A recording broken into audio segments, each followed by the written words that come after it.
Who's first? Man, I'm going to make that. Just go through the quarterback progression this fall, and Coach told us it's Tim Hicks for the first game. Just how y'all got to that decision. Yeah, I think Ben's earned it. He went out every day and, led the guys. Nick was, started with an uphill curve, honestly, because he got here a little later than Ben did. Ben went out and competed, did everything we were asking him to do. Has a great understanding of the offense and where we're at, especially going out there with a lot of young guys. And so we feel like Ben gives us the best chance to win right now because he can really get everybody going in the right way. Make sure that, if a receiver split out too wide or a freshman receiver split out too wide or too tight, he can be able to move them around and make protection calls, help the offensive line, help the running back. So that's just kind of what we felt like gives us the best chance to win going into week one. Chad said that Knox may not practice again until Wednesday. With as much time as he's missed, how much can you count on him? Also, Colton Jackson, how much, what's his kind of status of his foot? Yeah, with Trey, being here in January is really going to help him. If he would have just showed up in June, I'd be a little concerned about it. Honestly, I really don't have any concerns about Trey. He's very intelligent. He picked up our offense probably faster than any other freshman that I've ever seen. I mean, honestly, he'll be a little rusty, probably be a little out of shape going into the first game, but it's critical that we can get him out there and get him some live game experience. And so, hoping to get him back Wednesday. That'd be the ideal situation to get him back Wednesday, so he has a couple of days to kind of prepare and get ready. But he's in every one of Coach Stepp's meetings, going through the game plan and understanding what we have to do and his assignment. So I don't have any concerns with him. Colton, got a little bit of reps yesterday. He's slowly coming back from his foot injury, and fully expect him to be 100% come game time. And you actually have two questions. I'll ask one at a time. Okay. You got several freshmen, I think 9 true freshmen on 2D, both sides of the ball, 5 on offense. I know this was a really heralded class. Are you surprised this many guys made the depth chart? And just what kind of camp have the guys on your side of the ball had? Yeah, surprised but not surprised. Those guys that we recruited and brought in have done some really good things out there. They've really shown some flashes of why we recruited them. Obviously, losing Dion and Jordan Jones to injury for a little while, with Jordan at least, only excels those freshmen, puts them into those spots a little quicker. So I expect to get Jordan back, obviously. I've been really pleased with fall camp. I think we've thrown a lot at those guys in terms of installs and plays, and they've done a really good job of learning on the fly. And obviously there's a lot of mistakes that were made, but getting back in training camp with school starting so late, getting back into meetings and being able to walk through and go back and correct those mistakes has been huge for their development. So I've been pretty pleased with where they're at. Obviously, I know a lot of people were asking me at the golf tournament deal about Trey Knox, and listen, Trey hasn't played a snap for us yet. And so we hope that we see in games, obviously, what we've seen in practice, but he's got to go make plays on the field too. And then Myron Cunningham, you got him with the #1 left or right guard, but I know he's also worked #1 left tackle. I think he's worked both guards and both tackles at some point. What do you thought of his versatility and his camp? What do you think about him as a player now that you've had him through camp and spring? I think he's a phenomenal player. I think about 2 weeks into camp, he was kind of maybe reading y'all's clippings a little bit too much. And then he's just got to stay the course and just keep working and don't get complacent and be the guy that we brought him here to be. I think his ceiling is extremely high. I think he's a phenomenal player. I think that he'll be a guy that pro scouts will look at when it comes to his time. But he's everything we thought he would be. Very versatile, like you said. He's played a little bit of left guard in the spring. He's played some right guard in fall camp. He's played some left tackle in fall camp. So I think that shows you how smart he is and how well he picks up our offense and is able to make the calls on either side of the ball and use the proper technique on either side of the ball as well. So very excited about Myron and his future here. Coach, with regards to the quarterback situation, we heard Coach Moore say a while ago that he was evaluating things and wanted to pick the guy that had won the team. In other words, the guy that the team will rally behind. What is it about Ben Hicks where that was part of the equation? What kind of guy are we talking about here with the team? I think the biggest thing was, number one, when Ben got here, for the first couple months, he kind of just, was quiet, didn't say a whole lot, kind of sat back and really observed what was happening and who the leaders of the team were and all those kind of things. And I think, he did it the right way of earning those guys respect through spring practice. Again, like we said, and like I said too, with Nick just not being here that time, he kind of did the same thing, which I thought he did a great job of. And they're not coming in here in June and trying to just be the guy, and in terms of winning everybody over. So Nick handled it the same way Ben did. He just didn't have as much time, obviously, as Ben. But when you talk about Ben, Ben's just he's a fiery competitor. He hates to lose. He'll headbutt every offensive lineman, at the very beginning of the game when we're in warm-ups, make sure that he's checking all their oil and make sure they're, ready to go. He's this fiery guy. People like him, people like Nick.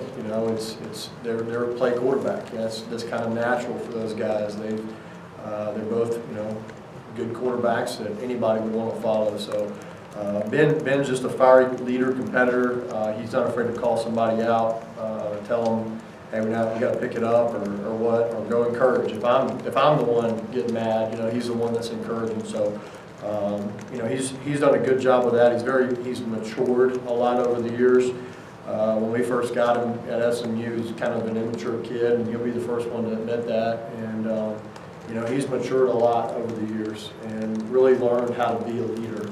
The Navy SEAL guys we brought in, I know I keep referencing those guys, but they said, when they were at SMU, they didn't really, think too much of Ben as a leader. And after watching him here, they said, man, this kid's come a long way. So really excited about that, and he'll continue to grow and develop as well. Hey, Jim, I got a couple things too. The flip side of naming Ben is that Nick is now the two guy.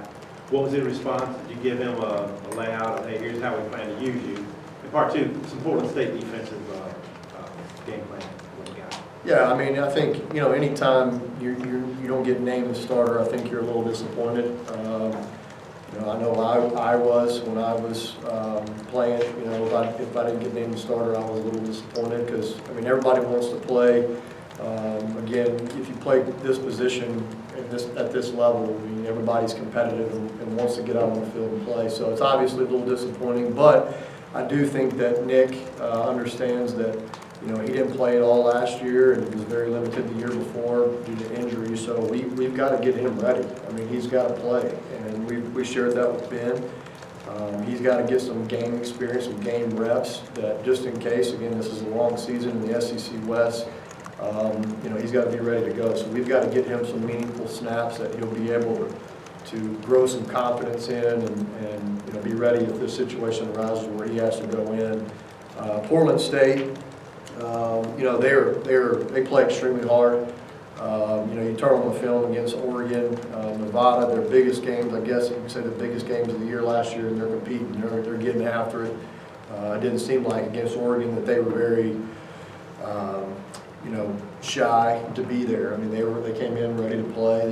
They were bouncing around, running around, making tackles, and so it was a 14-0 game. I think midway through the second quarter, in the Oregon game. So they play extremely hard. They're very long at corner. Every corner on their depth chart is 6'2 plus.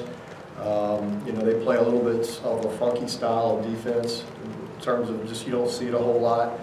And so we've got to do a good job. Again, like I've always said, in first games, you've got to make a lot of adjustments. There's probably going to be something that they're going to show in game one this year that they didn't show all last year. So we got to just, stay confident, stay calm, and make the proper adjustments and do what we got to do. They do a good job of mixing coverages as well. Ben's going to have to do a good job of seeing what whether it's pre-snap read and his post-snap read, because they do a good job of hiding some of their coverages. So it'll be a really good challenge for us. We've got to match their intensity early and establish what we want to do offensively. Now that you have Cunningham plugged in at right guard, do you feel like you have the best 5 offensive linemen on the field going into the first game? And what's your confidence in that group? Yeah, I mean, I think so. Obviously, that's why we got him there. You know, I think obviously we would love to have had Noah Gatlin competing a little bit up front and getting some work, but I do feel like our best 5 linemen are on the field in the starting lineup. So, you know, I want to make sure, again, first game and this week in practice, you know, getting Colton back healthy. And Cap's back healthy. We've got to try to, again, start developing that continuity and letting those guys play next to each other and make the calls on the run. Not just a pre-snap call, but making calls on the run is important, especially this week. These guys do a lot of movement. They do a lot of twisting, a lot of things to try to disrupt your run game. If you're not on it, you're not on the same page, it can create some difficulties. So just developing that continuity in practice this week. We're showing a lot of the different looks and stuff that they got to, you know, make the calls on the run. So excited about those, to start those guys. I'm excited to see what they'll do this year. You counting much on Brady, and just how do you feel that Gunner and Harold? Yeah, I'm hoping to get to count on CJ. You know, it seems that his knee is taking a little longer than Coylan's and Cap's. You know, similar injuries, I guess. I'm not a doctor, but, you know, I think it's been kind of a similar injury. Trying to get him back as soon as we can. Obviously, we'd love to have him the first game. You know, coach has a rule: if you don't practice, you can't play. You know, so we got to get him out there by Wednesday, hopefully, and get him running around. So try to get him some game reps. Feel comfortable with Chase and Grayson. They've done some really good things. Chase has done a great job of making the transition to tight end. Grayson's done a good job of just being the guy he's always been. You can really see Grayson trying a lot harder in the run game, and he's taken that really upon himself to challenge himself to get better in that aspect, and you can see that every day in practice. He's really trying better in the run game, not just a pass receiver tight end, but more of a run blocking tight end as well. Joe, just throwing and catching, where are y'all compared to where y'all were this time last year? I mean, catching more balls in practice, and wide receiver separation seemed to be something that y'all wanted to change with this recruiting class, and how's it been? Yeah, I think, you know, we went up and watched the Kansas City Chiefs OTAs. Anytime you can go and see how somebody else does it, you can always pick up 1 or 2 things. And, you know, I was watching those guys, how they kind of threw and catch, like through and catch in practice, like you said, like routes versus air and stuff. So we've done things a little bit differently this fall camp, try to get some more throwing in. Especially the running backs and the tight ends. You know, I think it's been good for us. Our quarterbacks' arms have been a little sore, which was nothing too concerning. Other than that, we were just throwing a lot of balls and trying to catch a lot of balls and trying to get those freshmen ready. So, you know, I think that we've, you know, from a getting separation standpoint, we've come a long way. Still not where we want to be. Still have to work the fundamentals. I mean, anytime you're playing, you know, a lot of freshmen out there, you're teaching them releases, you're teaching them space releases, you're teaching them a lot of different things, how to stack, teaching them a lot of different things to try to get them ready. And I think that those guys have come a long way in fall camp, and hopefully continuing that as the season rolls along. And Joe, was that June you guys went up to Kansas City? I think that's when those OTAs are. Did you guys have, if you can remember when that was, and how many days you spent, did you guys have a connection with the Chiefs, or just say that's the closest NFL team, or how'd you end up going to the Chiefs OTAs? Well, they're one of the best offenses in the league, in my opinion. I love watching those guys. You know, Andy Reid is a great offensive mind that has kind of adapted to more of a college-style offense, if you want to call it that. Obviously, they're right up the road, so it made it kind of easy. Coach Stepp had a connection up there. We were able to get in and go up and watch practice. So that's all we kind of did. We had a little morning that we had off, and tried to do a little staff development, go up there. Me, Stepp, and Coach Fry went up there and you know, just watched them practice, kind of hung around the facility afterwards a little bit. Tried to pick up just anything you can, and so that's what we did. I think it might have been in June, maybe a day between, you know, high school camps or whatever it was. I think that's when we went up there. Some barbecue? Oh yeah, we ate at that really nice place. Y'all probably know better than I do. 9. Q39.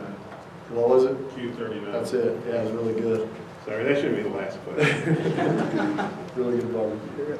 What has Bo Limmer and Ricky Stollenberg shown you as freshmen to be second string? And how do you feel if Myron went to left tackle.